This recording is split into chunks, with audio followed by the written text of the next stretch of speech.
Shabbat Shalom. Shabbat Shalom. Today's lesson will be on the 10 plagues before Passover. Praise God.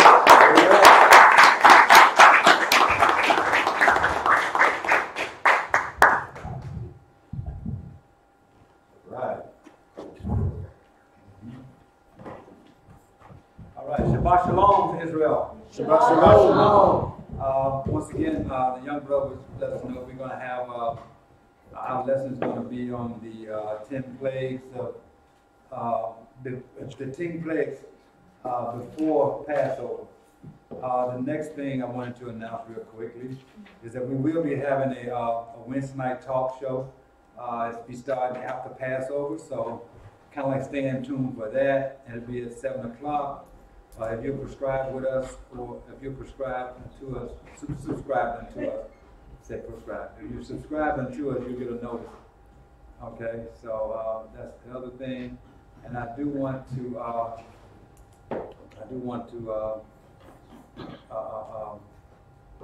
actually I wanted to pray for our brother Chauncey. I think he's not feeling too good today.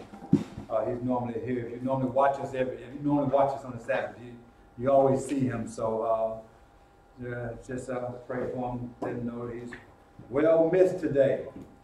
So we're gonna start this lesson off. As I was saying, the lesson is called the 10 plagues before Passover. So we're going to start in the book of Exodus. In the book of Exodus, Exodus 1, and we're going to read that. We're going to read 1. We're going to read 1 through 7. Exodus 1, 1 through 7. Exodus 1, 1 through 7. Now these are the names of the children of Israel. So these are the names of the children of Israel, which came into Mitzrayim. And came right into Egypt, Mitzrayim. Every man in his household came with Jacob. So we're saying these are all of Jacob's seeds right here that came with Jacob, okay?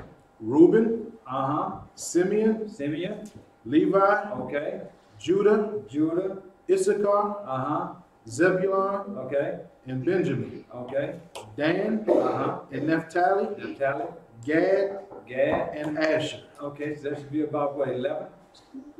Yes, should be 11. That should be 11, right? And continue to read. And all the souls that came out of the loins of Jacob were 70 souls from Joseph, for Joseph was in Egypt already. So he says 70 souls, right? So this is what, let's just watch this increase. It says 70 souls that came, from it said came from what? The loins of Jacob. All right, from the loins of Jacob. Okay, read, my brother. I'm at 6. And Joseph died, and all his brethren, and all that generation. Read. And the children of Israel were fruitful and increased abundantly, and multiplied, and waxed exceeding mighty, and the land was filled with them. So now Israel became mighty due to what? Due to them multiplying abundantly. They multiplied so fast they became mighty because of the because of the size or the amount of them that it was. You read the 8th verse. Now there arose up a new king over Egypt. So we remember how Joseph got there. Joseph had how Israel got into Egypt because Joseph had favor with the king. And the king had put him over, quite a few things here in Egypt. And so when the famine came down through there, Joseph had his father and brothers and family brought up into Egypt. And now Joseph had passed on, and then there was a new king that has came in. And we had that what verse? Still at 8. The new king over Egypt, which knew not Joseph. So this king didn't know Joseph. What? And he said unto his people. Behold, what? The people of the children of Israel are more and mightier than we. You see? So he began to look at them as probably a statue. Probably looking at them as the amount of them, and how fruitful they was, how well they was growing as a nation. And he said that they are what? They are mightier than we. They said they're more mightier than the Egyptians. Right? Give me that 10th verse. Come on, let us deal wisely with them. lest they multiply, and it come to pass that when there falls out any war, they join also unto our enemies and fight against us, and so get them up out of the land. But you see, they had already, you know, have you noticed something though? Even today, when you see a lot of Israel in a pack, when there's a lot of around each other, a lot of people feel threatened. It don't have to be a whole lot of them. It could be one at night. That's right. Yeah, but if they statues right, they look stern and you know and the way they carry themselves, because you know we was made to be kings and queens. You know, there's certain things you just can't get rid of, and you just can't get rid of it. You know, and a lot of people are gonna feel threatened when they see Israel. And like some people say, it could be one person, it could be three people, it could be two people, but in this case, it was a lot of them. Right? Okay, where you at, brother? I'm at 1:11. Uh-huh. Therefore they did set over them taskmasters to afflict them with their burdens. And they built for Pharaoh treasure cities, Pithom and Ramses. Ramses. So now, think about what they said at first, right? First thing is we got to deal with them wisely. Wisely. Right? That means that they're doing what? That means they're doing something cunningly. They plotting and planning. They ain't never stop. Yes, ma'am. It's just like when Brother Kevin said they put taskmasters over them. They were brothers. Right. They were the brothers. That's cunning in itself. You got your own people over you, Right. whipping you, or you know, carrying out the orders, and it's still going on today. Yeah. And they doing it for a price. Them taskmasters, whether it was just for food, or whether it was for statue, whatever it is, it's a price involved. I don't see how you just tell, well, you know, I mean, even if it's just a payment of statue, you know, you are seen to be greater at this thing, or you have some type of status. You know, and I'm gonna tell you, that's one of the biggest things going on in Israel right now. Brothers out there fighting for status, and they're willing to throw us under the bus on whether it's a good doctrine, bad doctrine, good law, bad law. They're willing to throw us under the bus as a whole, just so they can see appear to other men to be what greater than what they are, right? I saw this. I wrote this post, and it said, "Do we? How did I put that on it? Do we follow people because they're holy people, because they're righteous people? Do we follow them because there's some type of way it can make us feel like we are greater? You know, to make us feel like we have some sort of a status. You know, this person here is well known by everybody else, so I'm following this person because he's well known by everybody else. But you know that a lot of that has a lot of vain glory tied into it. So I also put in there vain glory, and I put in there hellfire, because you know that pride and all that stuff is not a good thing. It's not a good thing to even deal with. Period. Really. And you had something about 12, my brother. Yeah, I'm at 12. Exodus 1:12. But the more they afflicted them, the more they multiplied and grew. And they were grieved because of the children of Israel. Boy, it's like the harder you beat Israel, boy, I tell you, man, you know where they know where their strength comes from. Boy, they run on home to mom.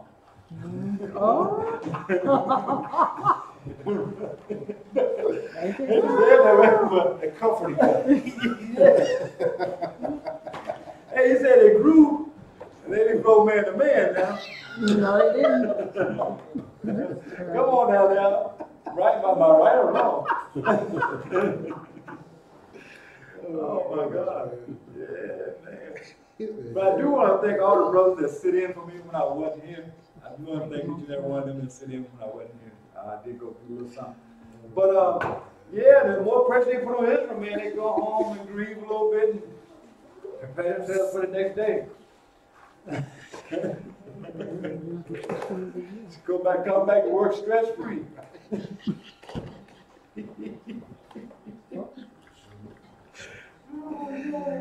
Oh my Lord, where you at, man? If I get in trouble.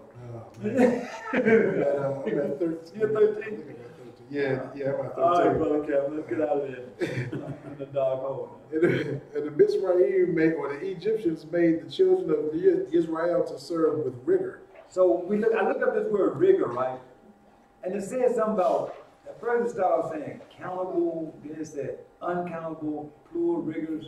And I went on further down looking at it, and significantly I found something that said the 1611 King James Version, Exodus 1, 13 through 14.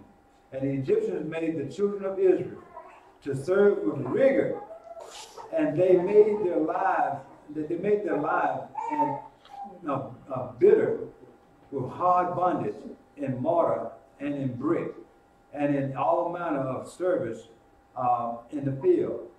All their service wherein they made them serve was with rigor.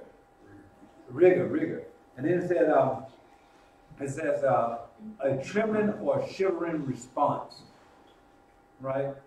So, you know, I mean, you can't be yourself. Somebody stand over there with your whip, with their whip, you know, and they beat these people. They put these people in oppression right away. That was like, you know, and it's the character of being unyielding or unflexible, shrewd questioning, high level of difficulty, misspelling or rigor. But anyway, rigorously. So it's a high level of difficulty. So yeah, so these guys, they weren't trying to do anything to make Israel's life good. They weren't trying to make it, you know, great. They was trying to really put it on Israel. Now listen now, this was the men. Now they did things to the women, but they were putting pressure on the men. Read that 14th verse, brother. You just read that one, actually. You read the 14th? You actually. I know, I want you. Okay. Follow you with it. And they made their lives bitter with hard bondage. You see that? So they made their lives bitter with hard bondage. They made these brothers' life hard bondage. What? In mortar and in brick. You know, being a bricklayer is not an easy job. Did it before, not an easy job. What? And in all manner of service in the field. Mm-hmm. All their service, wherein they made them serve, was with rigor. And read, my brother. And the king of Mizraim spoke to the Hebrew midwives. Now see, this is how I know that they really wanted to really just get rid of the brothers. Read. Of which the name of one was Shiphrah. Shiphrah. And the name of the other Puah. And he said, when ye do the office of a midwife to the Hebrew women. So when you go in, now these are midwives, when you go in and you getting ready, and these midwives, these women getting ready, Hebrew women getting ready to have these babies, and you assist them in having their children, what? And see them upon the stools, if it be a son. If it be a son, then ye shall kill him. You see that? They want to kill off the male. And what else? But if it be a daughter, then she shall live. But see, now we wonder how. So now you see how some of these plagues played out, right? But at least the last one, right? You see? Because what they did to Israel had to come back to them. So somebody want to give me the 17th verse. Verse 17. But the midwives feared the Most High. But the midwives feared the Most High.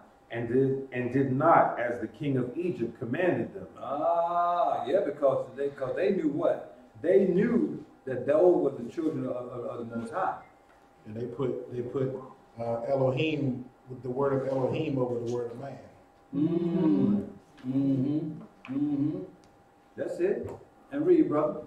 But save the men children alive. Okay, and read. And the king of Egypt called for the midwives. And they called for the midwives. And he said unto them, what did he say?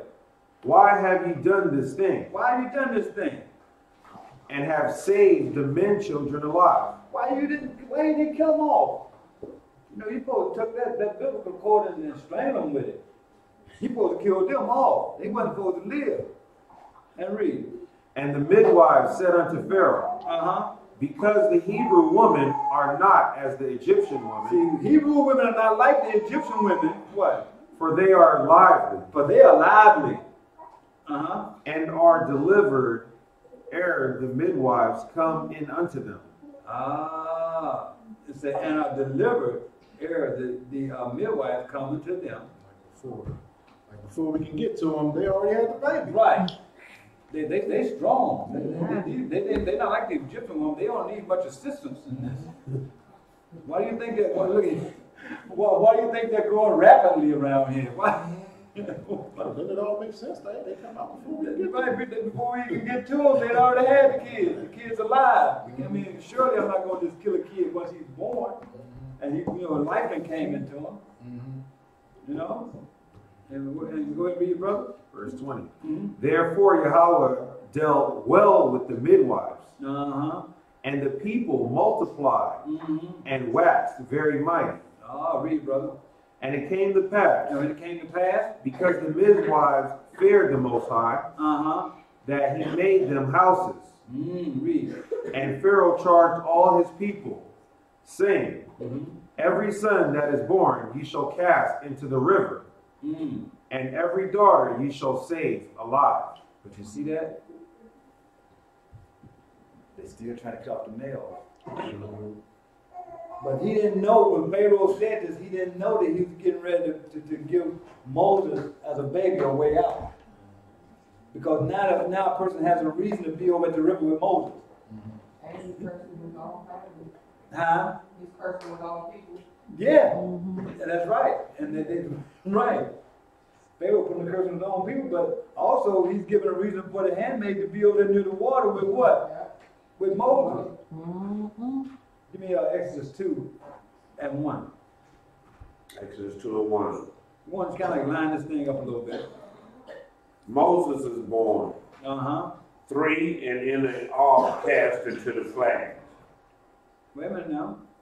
You said Moses what? He is born. No, where you at? Exodus what? Chapter 2. 2? Which one? Oh, pardon me. Yeah, okay. Oh, you read Moses. Yeah. I got you. Okay, here we are. Okay, so Moses about to be born now, right? Okay, right. That's right. Okay, we ready. And there went a man of the house of Levi, A lot of people don't even realize that Moses was a Levite. Read. and took to wife a daughter of Levi. Right, because you think about it, everybody said that Aaron was the what? The priest. Right? So a lot of people didn't realize that Moses was a Levite, but if you look at it, okay, Aaron's his brother. Right? Read. And the women conceived and bare a son. And when she saw him, that he was a goodly child, she hid him 3 months. 3 months. And he was a goodly child. Child wasn't bad. I guess, he wasn't, I'm not going to go too far with that. But he wasn't a bad kid. And what? And when she could no longer hide him, she took for him an ark of bulrushes, and dabbed it with slime and with pitch, and put the child therein, and she laid it in the flags by the river brink. So she made some kind of little floating device and put the 3-year-old kid in there near the river bank, near the river brink. And what? And his sister stood afar to wit what would be done to him. So Moses' sisters watched from afar. Read. And the daughter of Pharaoh came down to wash herself at the river. And the maidens walked along by the riverside. Yes, sir. And when she saw the ark among the flags, she sent her maid to fetch it. Read. And when she had opened it, she saw the child. And behold, the babe wept. Read. And she had compassion on him and said, this is one of the Hebrew children. Then said his sister to Pharaoh's daughter, shall I go and call to a nurse of the Hebrew women that she may nurse the child for thee? And Pharaoh's daughter said to her, Go. And the maid went and called the child's mother.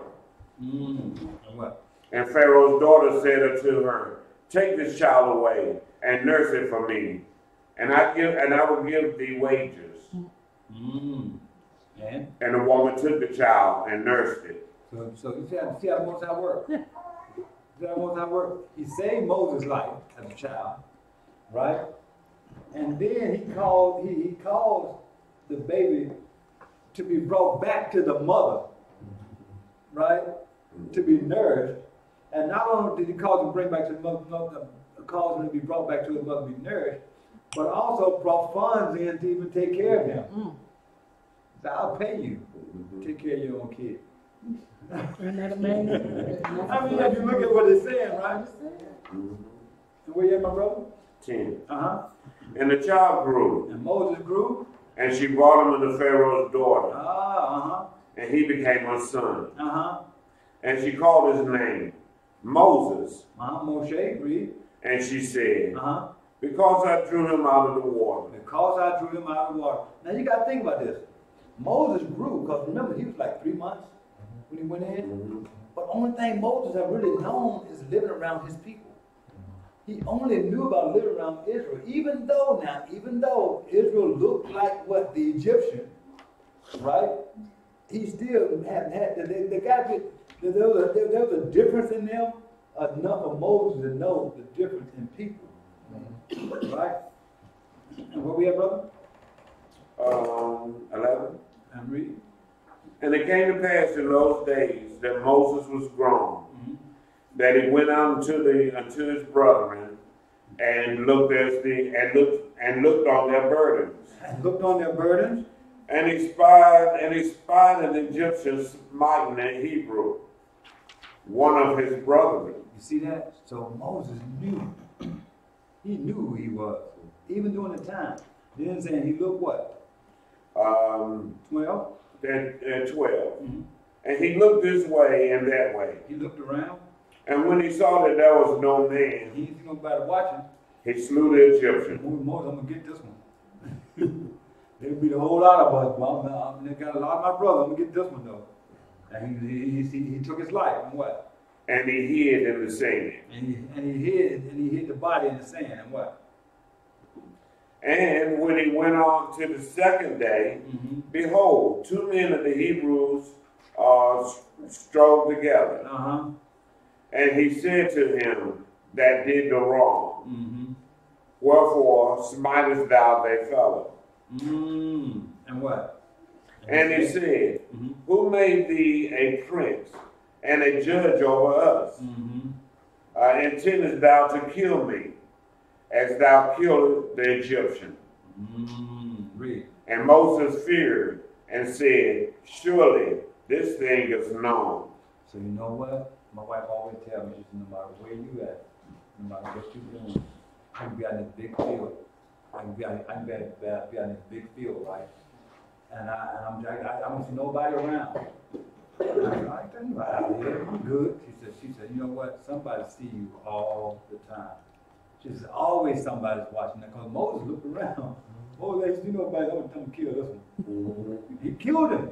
Because Moses thought it wasn't going to be seen. But then the very next day, they brought it right back to him. Who put you over us? Remember now. Remember what was said earlier. They were taskmasters. They pulled the taskmasters from amongst them. And Moses, being Israelite, people realized who he was. I mean, Israel know Israel. Like, you know, they had all saying back in the day, game no game, but Israel know Israel. So that's why, who put you over us? You know, you the slave the Egyptian. In the 15th verse.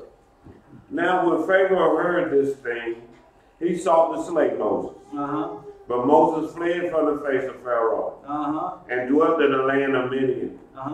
And he sat down by a well. And he sat down by a well. That was what chapter? That was 15. We're gonna jump over to brother. Who read that? Darren. Brother Kevin. All right, let me have Exodus 6 and 7. We're going to get into it in a little bit. Exodus 6 and 7. And I will take you to me for a people, and I will be to you Elohim. I'm wrong. 6 and 1. 6 and 1 through 7. 1 through 7. Okay. Exodus 6 and 1. Uh-huh. Then Yahuwah said unto Moshe. Moshe, now we talking, that's been a few chapters back, but Moshe had already left. We're trying to speed it up a little bit so we can get into where we're going, but now the Most High said unto Moshe what? Now shall you see what I will do to Pharaoh. He said, now you can see what I shall do with Pharaoh. For with a strong hand shall he let them go. See, because he had already spoken to Moses about Moses going back and getting Israel free and him using Moses. And then Moses wanted, why are you sending me, basically, right? But he said, but Pharaoh, because Pharaoh wasn't gonna let them people go, but the Most High said, he's gonna let them go with a strong hand. Meaning he's gonna be like pushing them out of here. Y'all gotta go. Y'all gotta get out of here. Y'all know that's gonna happen again? Do you know that's gonna happen again? Right now, do you know, let me tell you, the U.S. don't really want to get rid of us because they know if all fails, right, they got themselves some slaves. They got themselves some slaves. And if you do the history, I had it written down, but I don't know where I put it. I think it was 1857, I think, I might be wrong, that they constituted that black people was not citizens of the United States. 3/5. Am I right? Yeah. They said they was not. The black people, when it's convenient for us to be their citizens, yeah. When you were running the Olympics and you win all the games, we watched the Olympics not too long ago, and everybody, Israel was competing with Israel. Every country had them from Israel out there running. Every country. It was just Israel running against Israel. Same thing when you look at, not completely, but pretty much when you look at like the Final Four, the college basketball, sports and stuff like that. Pretty much Israel is competing with Israel. But they have not given, but right now, we're not even citizens of this country. We're not citizens of no country have ever came out and said that we are citizens of that country. Not any of them. None of them. But the beauty of the thing is that just like Pharaoh used Israel to build up Egypt, they used Israel to build up America. They used Israel to build up a lot of other different places, because the slave trade went all the way around. A lot of these countries were built by Israel. There's a buddy of mine actually just this morning sent something to me about a place. I think it's a place in Brazil that they're calling Roma Negro or Black Rome. So apparently this is like I think it's the second largest population of Black Africans, but the Israelites. They're behind Nigeria, so it's like huge. Wow. So it's like more people going over there. Even some African Americans are going over there, getting in touch with their roots, so called. Right. But they said, like at the end of the story, they were saying that they have a new conservative president now who is coming out with rules and laws that are going to affect that population. Going specifically sound like Egypt. To affect that population. It's not the same situation we got here. We're dealing with Egypt right now. They say these people they're multiplying too fast. They begin to be stronger than we are. We gotta get rich. We gotta get slick. So we gotta deal with these guys accordingly. Wisely. Where you at, brother? I'm at 2. And read. Let me finish. With a strong hand shall he let them go, and with a strong hand shall he drive them out of his land. I'm at verse 2. And Elohim spoke unto Moshe and said unto him, I am Yahuwah. And I appeared unto Abraham and Isaac and unto Jacob by El Shaddai. But by my name, Yahuwah, was I not known to them. Read. And I have established my covenant with them to give them the land of Canaan, the land of their pilgrimage, wherein they were strangers. And see, you see that? They was already predestined to go to Canaan. And read. And I have also heard the groaning of the children of Israel, whom the Mitzrayim or Egyptians keep in bondage. And I have remembered my covenant. Hold your spot right there. Look at here real quick, right? Do anybody recognize that every time a black child is killed on the street, and his mother's weeping? Y'all know that the Most High hear the weeping of his mother? When they unlawfully killed black women and women, you know, they had a guy, the lady called police officer to come to her house. And the lady had a young boy in the house. Police came to her house, white guy, raped her in the house, in front of her son, and they gave that man 6 months probation. Isn't that something? Right there in Missouri. So we're looking at all these things. Everything these people are doing is going to definitely come back into them, but it's not anything new. Everything's the same. And the Most High hears the cries of His people. He hears people crying out. He hearing those prayers that we're praying and we're asking that the kingdom come. He hears all these things. Yes. Yes, He hears all of that. And the 6th verse, brother? Wherefore say unto the children of Israel, I am Yahuwah, and I will bring you out from under the burdens of the Mitzrayim, and will rid you out of their bondage, and I will redeem you with a stretched out arm and with great judgments. You see that? He don't have to come down and do it. Read. And I will take you to me for a people, and I will be to you Elohim. And ye shall know that I am Yahuwah Elohim, which brings you out from under the burdens of Mitzrayim. See, the Most High knew that these guys were under the covenant of Abraham, Isaac, and Jacob, but He had not put them into a covenant. This is why. Remember, He brought them out of Egypt, and He took them over into where? Over into the wilderness. And what did He do there? Remember, we read about the ceremony. They had a ceremony right there inside, and He brought them into Himself. They did a covenant. Give me that 12th verse, brother. Just like He brought Eve to Adam. Yes, exactly. I'm sorry, you said next verse 8? No, give me the 12th verse. And Moshe spoke before Yahuwah, saying, Behold, the children of Israel have not hearkened unto me. How then shall Pharaoh hear me, who am of uncircumcised lips? And Yahuwah spoke unto El Moshe and unto Aaron, and gave them a charge unto the children of Israel, and unto Pharaoh, king of Mitzrayim, to bring the children of Israel out of the land of Mitzrayim. You see, so he charged Aaron and Moses to bring the children of Israel out of Egypt. But there's a really funny twist here, right? Brother Darren, you're going to the 7th chapter, right? And go to that first verse. But there's a funny twist here, right? Have y'all noticed that we'll wait till we get there. Real quickly. This is going to be the last one. We're going right into it. You ready, brother? Yes, sir. And I need you to give me 1 through 13. So we can go and get into the lesson. You ready? Yep. Chapter 7, verse 1. Uh-huh.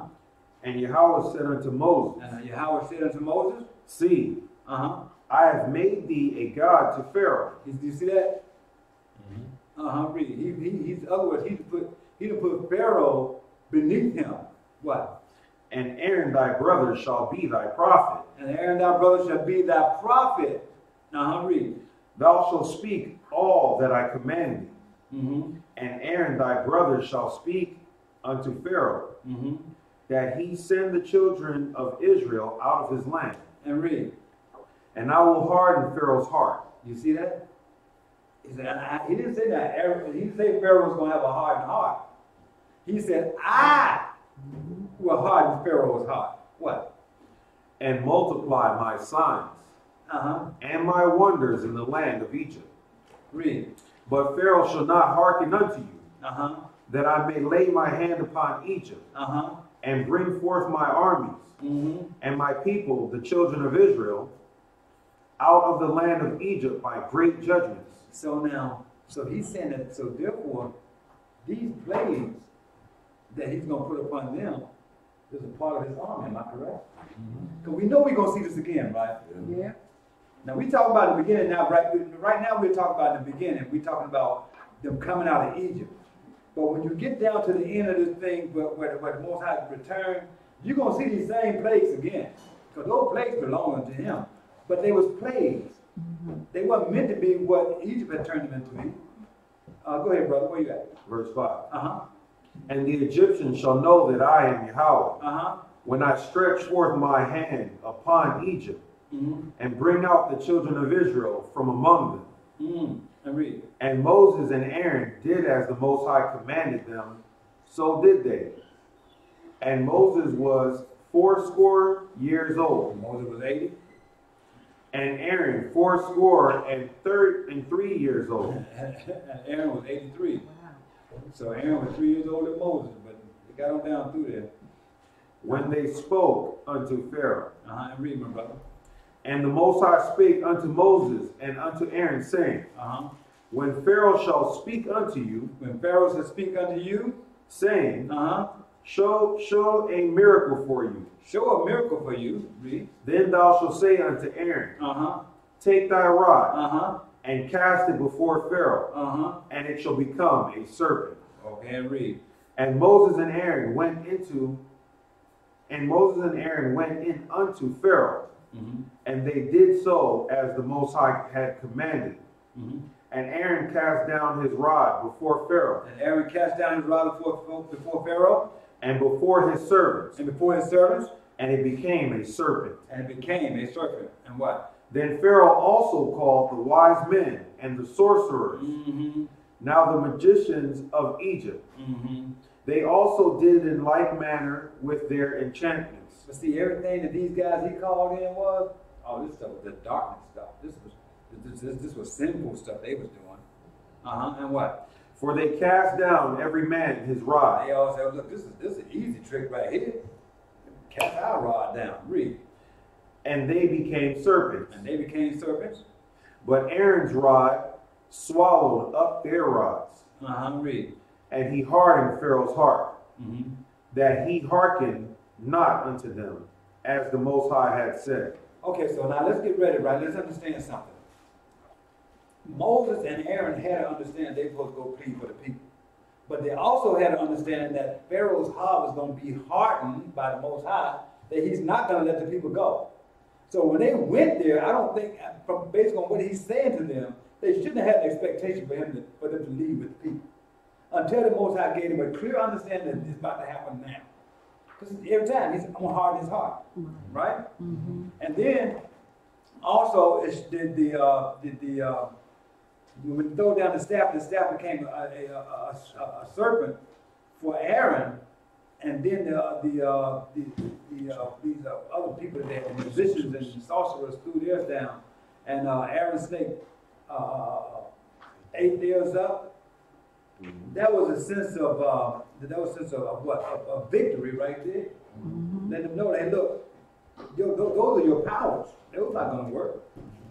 And then we're going to go down into, we're going to jump over, we're going to hit Exodus 7, and we get that 14th verse, right? But I want you to understand something now. We get ready to start dealing with the plagues, all right? And we're going to start right here at Exodus 7 and 14. Yeah, who was just reading? This you. Exodus 7 and 14. I'm sorry, I'm wrong. Hold it back. Exodus 7 and 14. And the Most High said unto Moses, Pharaoh's heart is hardened. He refused to let the people go. And so the Most High, so what? The Most High already said this to Moses. Moses, you know that, right? Let's keep going. Get thee unto Pharaoh in the morning. To go to him in the morning. Lo, he goeth out unto the water. And thou shalt stand by the river brink. Against he come. And the rod which was turned to a serpent shalt thou take in thy hand.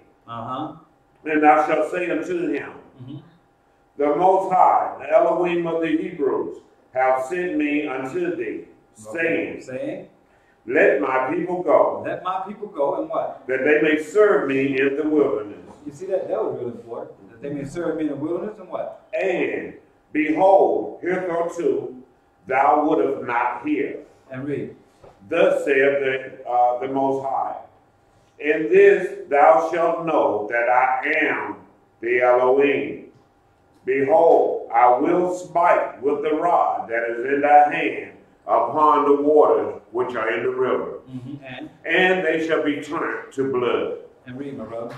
And the fish that is in the river shall die, and the river shall stink, and the Egyptians shall loathe to drink of the water of the river. So we're looking now at that first plague, right? So we want the understanding we need to put across now is that every plague that the Most High put upon the Egyptians was Egyptian gods. So we have I don't know if I can be able to see it, but up here on the first one was the plague of blood, right? And what do you have there, brother? I'm looking at my point. The first. You want to read it? Yeah. All right, the first plague was water turned to blood. That's Exodus 7, 14 through 25. Okay. And it says, Purim, guardian of rivers, source. So that was what? Can you go down a little bit so we can see the top? Okay. Yeah. So that was a god of Egypt, right? Yep, Purim. Yep, Carol. That was the first one. Happy or Happy, spirit of the Nile. And Osiris. Nile was his bloodstream. So even though the Most High put this,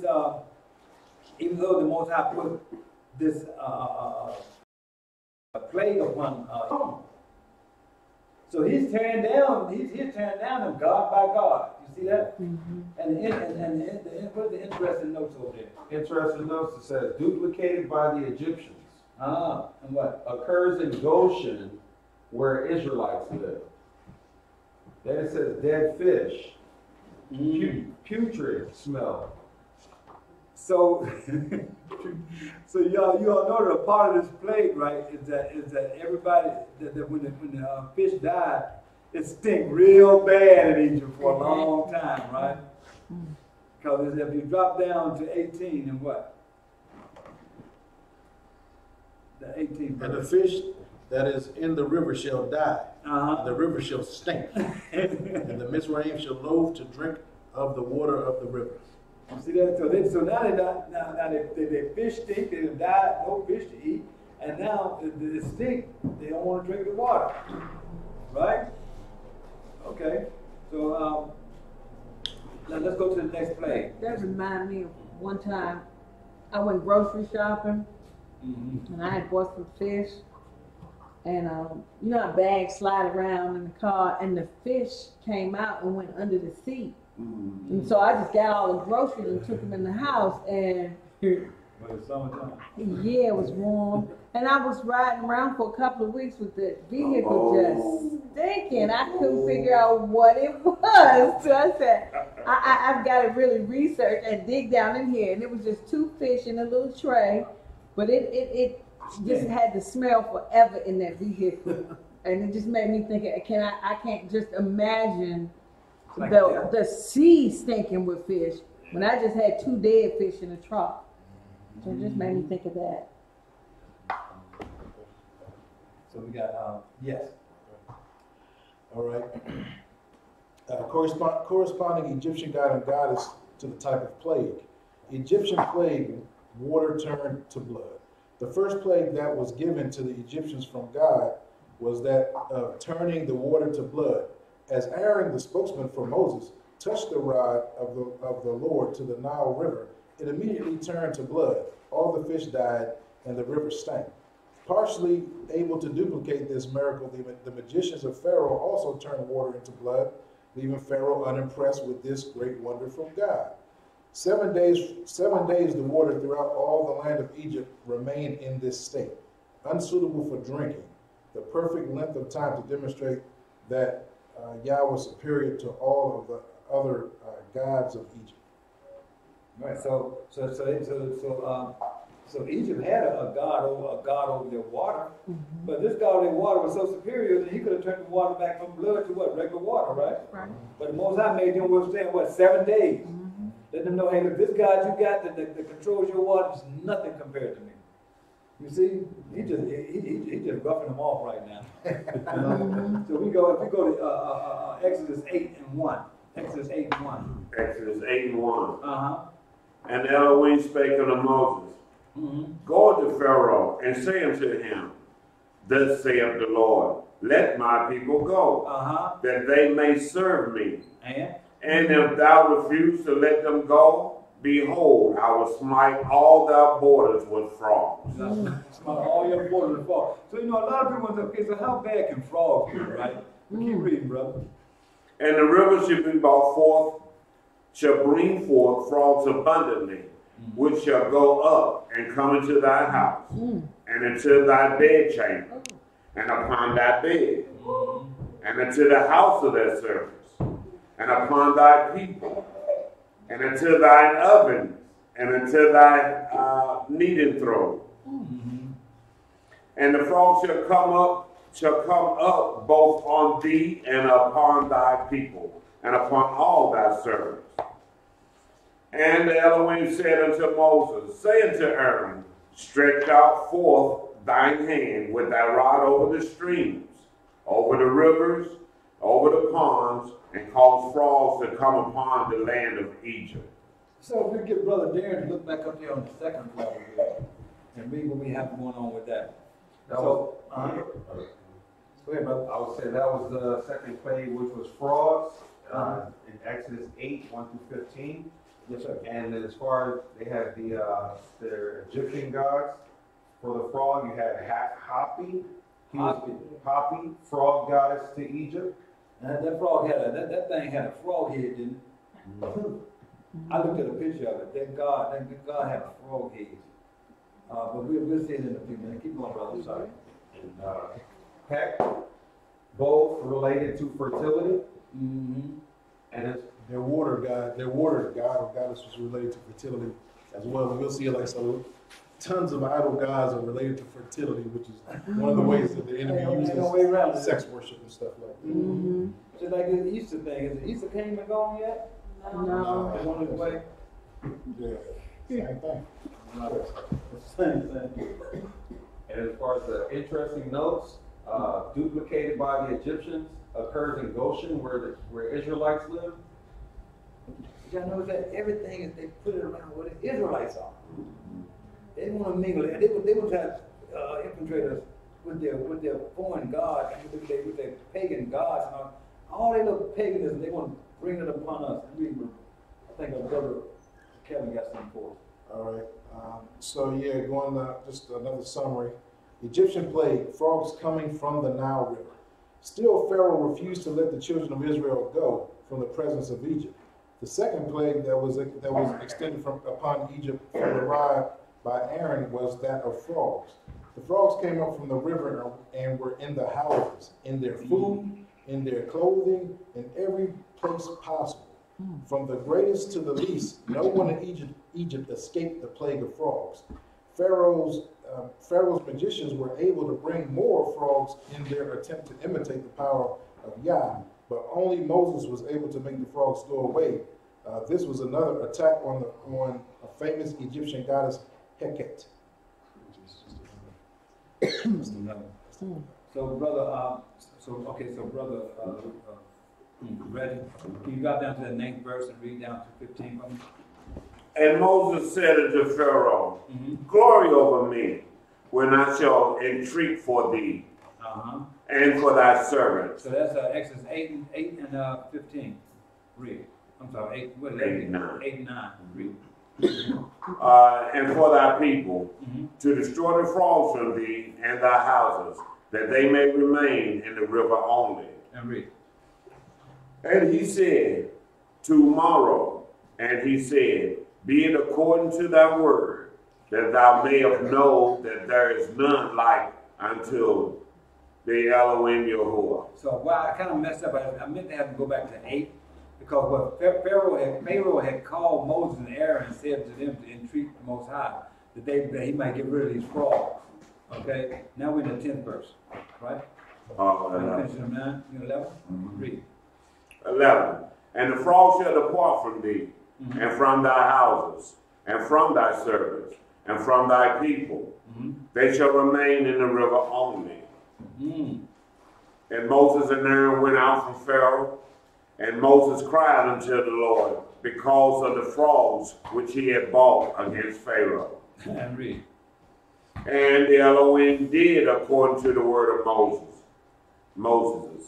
And the frogs died out of the houses, out of the villages, and out of the fields. And what? And they gathered them together upon heaps. They from all the piles and what? And the land stank. And once again, there was a human situation, right? And the land stank. Okay, brother, drop down to the 16th verse. And the Most High said unto Moses, say unto Aaron, stretch out thy rod. Because once again, what happened is now, once again, Pharaoh, what he did was, despite of everything that happened, he still didn't hearken to the word of the Most High. The Most High continued to cause his heart to be hardened. It says, stretch out thy rod and smite the dust of the land, that it may become lice throughout all of the land of Egypt. And they did so. For Aaron stretched out his hand with his rod and smote the dust of the earth. And it became lice in man and in the beast. All the dust of the land became lice throughout all the land of Egypt. And read. And the magicians did so with their enchantments to bring forth light. But they could not. So they were lice upon man and upon beast. Then the magician said unto Pharaoh, this is the finger of Yahweh. And Pharaoh's heart was hardened, and he hearkened not unto them, as the Elohim had said. So Most High already predicted he wasn't going to do it right. So now we're looking at lice now. Lice is which one? The third one? That's it? Yes, the third one is lice, and that's from in Exodus 8, 16 through 19. And their god of Egypt was Seth, the earth god of Egypt. And under interesting notes, not duplicated by the Egyptians, occurs in Goshen where the Israelites lived, attributed to the finger of God. Yeah, I know it's really easy. Not easy, but a lot of people get affected with lice every year. A lot of them. They got little stuff you buy that get the lice off of you. What you got, Brother Kevin, for us? Well, I think the plagues occurred all over Egypt, except in Goshen, where the Israelites lived. Because right, okay, that's what I'm saying. I was saying that it occurs in Goshen, but I think all the plagues occurred around. Because everything that happened, the Most High didn't allow it to affect Israel. Right. Even when their cattle died, it didn't affect Israel. Right. So everything that happened, and I did read that everything that happened did not affect Israel. So some of the information might be a little off, but because that's good being on point right there, because the Most High didn't allow these plagues to actually affect Israel. It was just showing the Egyptians and Pharaoh in such a broad manner of way things are happening. It's only going to affect you. It's not going to affect them people. Because Goshen was basically the segment or the settlement that Egypt had given for the Israelites. This is where they put the Israelites to. So all of the plagues happened all throughout Egypt, but didn't touch Goshen. So they drove them. Remember, they drove them away from them because they was what they was called. Which kind of word? They was servants. Yeah, they were servants, but they felt intimidated by Israel. Not only that, they the Israelites ate what they worshiped. They worshiped cows, and the Israelites ate cows. Right. They couldn't bear. They worshiped goats, and Israel ate goats. Eating their gods, so to speak. Right. And then, tell you anything about your God, you're a Stew tonight. Some of your God ribs. So the third Egyptian plague, the lice from the dust of the earth. Still, Pharaoh would not concede, even after the display of power from Yah, or magnificent plague. He would not let them go. At the command of Moses, At the command of Moses, Aaron was told to stretch forth his rod and smite the dust of the earth. When he did, the dust became lice throughout all the land, of both people and beasts. The very dust that was referred to in the creation process of man is now used to plague men, as a reminder of his mortality and sin, which both lead to death. Finally, the magicians of Pharaoh are humiliated, being unable to compete with this power that was so much greater than themselves and the powers that they had from their Egyptian gods and goddesses, and they profess, this is the finger of God. You see, so even they musicians and everything, they couldn't, you know, they've all been, they've been just being defeated totally all the way around. Mm-hmm. Let's go with, does someone have something? No. Let's go, One last, the last sentence says, this was the last plague that required Aaron's involvement, as the next set of 3 plagues are issued by the word of Moses himself. Mm-hmm. Okay, so let's go with Exodus 8 and 20, Brother Reddy. 8 and 20. Uh-huh. And the Most High said unto Moses, rise up early in the morning, and stand before Pharaoh. Lo, he cometh forth to the water, and say unto him, thus saith the Elohim, let my people go, that they may serve me. You think Moses had a deep voice like yours, Reddy? I don't know. Moses stuttered, man. I think Pharaoh got my microphone.